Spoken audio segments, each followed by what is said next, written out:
1980년대 자동차 수출혁명에서 오늘에 이르기까지 우리나라의 자동차 역사는 때로는 자부심으로, 때로는 국가 경제의 디딤돌로서 대한민국 역사에 큰 획을 긋고 있습니다.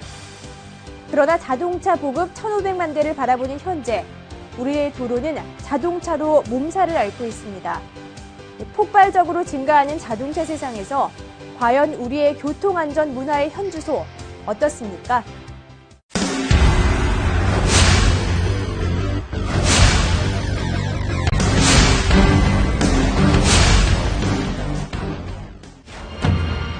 주행 시 가장 주의해야 하는 것은 10대 중과실로 인한 사고다. 10대 중과실은 신호 위반, 중앙선 침범, 속도 위반, 앞지르기 위반, 철길 건널목 통과 방법 위반,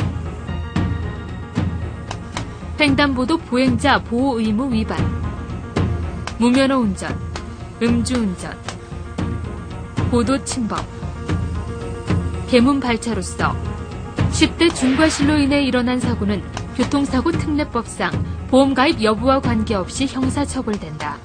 또 대형사고로 이어질 가능성이 높고 인명피해가 많아질 수 있기 때문에 절대적으로 주의해야 한다. 교통신호 통과 시에 황색 신호에는 정지선 앞에 정지해야 하며 이미 진입한 경우에는 신속하게 빠져나와야 한다. 특히 비보호 좌회전을 하는 도중 사고가 발생되면 신호 위반의 책임이 있으므로 주의해야 한다. 횡단보도에서 신호 대기 시에는 보행자들의 상황을 주시해야 한다. 녹색 신호가 켜졌더라도 보행자가 횡단하고 있는 경우에는 진입해서는 안 된다. 중앙선 침범은 자동차의 전부가 중앙선을 넘어선 경우뿐 아니라 일부분이 넘어서서 반대편에서 오는 차량과 사고 시에도 적용된다. 속도 위반은 각 도로의 제한 속도를 20km 초과해서 운전하던 중 사고가 발생했을 때 적용된다. 철길 건널목을 통과할 때는 반드시 일시 정지해서 안전 여부를 확인해야 하며 건널목 건너편의 교통 상황을 주시하여 철길 중간 지점에서 정차할 염려가 없을 때 진입해야 한다. 또 건널목 전에 정차했을 때는 핸드브레이크를 당겨서 뒷차가 추돌하더라도 건널목으로 밀려 들어가지 않도록 해야 한다. 고속도로에서도 주의해야 할 사항들이 있다. 고속도로에서 가장 많이 일어나는 사고 중 하나가 톨게이트 부근에서의 사고다. 톨게이트 부근은 도로가 폭이 넓어졌다가 좁아지는 구간이라서 차선의 구분이 모호하고 차량들이 속도를 줄였다가 높이는 구간이기 때문에 사고가 자주 일어난다. 톨게이트 진입 시에는 앞차와의 간격을 충분히 유지하면서 속도를 줄여 추돌 사고를 방지해야 한다. 톨게이트 통과 후에는 무리하게 가속하지 말고 좌우의 차량들을 살피면서 차선에 복귀해야 한다. 고속도로 주행 중에는 제한속도 이내에서 정속으로 주행하고 불필요한 차선 변경과 추월은 삼가야 한다. 또 고속주행 중이므로 시야를 멀리 보고 앞차와의 안전거리를 충분히 확보한 상태에서 주행하며 핸들은 서서히 조작한다. 장거리 운행이 예상될 때에는 사전에 도로망, 지도 등을 참고하여 주행 경로를 선정하고 휴식 장소와 시간을 고려해서 여유 있는 운행 계획을 세워야 한다.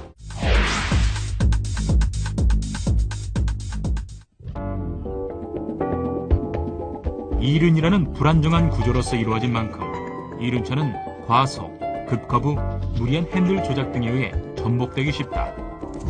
거기다 신체가 노출된 채 주행하게 되므로 사고 시 사상의 정도가 심하다. 대부분의 이륜차 사고가 사고의 원인이 된 직접적인 충격보다 2차적 충격에 의해 피해가 더 큰 것도 이 때문이다.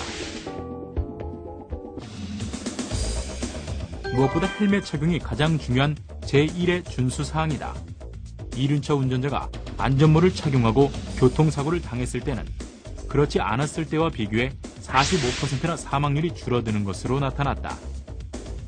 이륜차 교통사고로 사망한 사람들의 손상 부위도 머리가 가장 많은 591명으로 전체의 70%를 차지했다. 안전부가 교통사고 때 생존에 결정적인 역할을 한다는 사실을 보여주고 있다. 안전수칙 두 번째, 과속은 금물. 이륜차 주행은 신체가 노출된 상태이므로 어느 정도의 속력만 내도 그대로 스피드감을 느낄 수 있다. 특히 골목길에서의 과속은 더욱 금물이다. 세 번째 안전수칙, 교통법규 준수. 현재 이륜차 운전자의 법규 위반은 가히 심각한 수준이다. 안전운전 불이행이 56%로 가장 많았고, 이어 신호위반 16%, 중앙선 침범 7%, 교차로 통행 방법 위반 6%가 뒤를 이었다. 특히 이륜차 운전자의 94%가 횡단보도를 불법으로 주행, 보행자들의 안전을 심각하게 위협하고 있다. 넷째, 음주운전은 안 된다. 지금까지 이륜차 음주운전은 단속 대상에서 거의 제외되었습니다. 그러나 앞으로 이륜차 음주운전도 집중 단속할 계획입니다.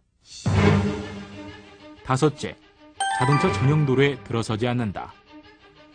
현재 서울 시내에서 250cc 이하 오토바이 진입을 금지한 자동차 전용 도로 구간은 총 176.69km. 주요 간선도로와 88 올림픽도로, 노들길, 경부고속도로 등 모두 13개 도로 전 구간이다. 추석 대목을 앞둔 퀵서비스와 주말 야간 폭주족들이 자동차 전용 도로를 운행하며 안전운행을 위협할 것으로 예상됩니다. 이에 우리 경찰은 집중 단속을 강화할 계획입니다. 마지막으로 불법 개조와 고개, 난폭운전, 무면허 운전을 해서는 안 된다는 것을 거듭 강조한다. 다음은 일반 사고에 비해 치사율이 높은 보행자 사고. 8만여 건이 넘는 보행자 사고는 우리의 일상생활에서 가장 쉽게 일어나는 사고의 형태임을 인식해야 한다. 보행자에 대한 운전자의 배려가 요구되지만 특히 보행자의 안전 불감증에서 오는 무단 횡단 사고는 보행자의 각별한 주의가 필요하다. 무단 횡단으로 인한 사고만큼이나 빈번히 일어나고 있는 버스 정류장 사고.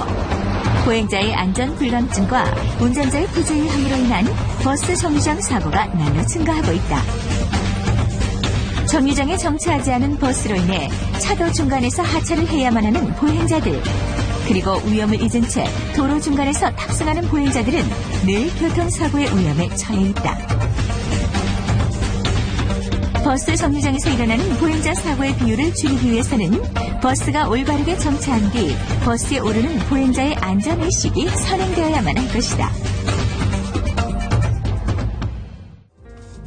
만일의 경우를 대비해 교통사고가 발생했을 때의 대처 요령도 알고 있어야 한다.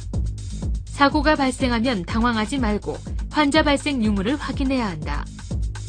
환자가 발생했을 때는 신속히 병원으로 후송할 수 있는 조치를 하여 필요한 치료를 받도록 해야 한다.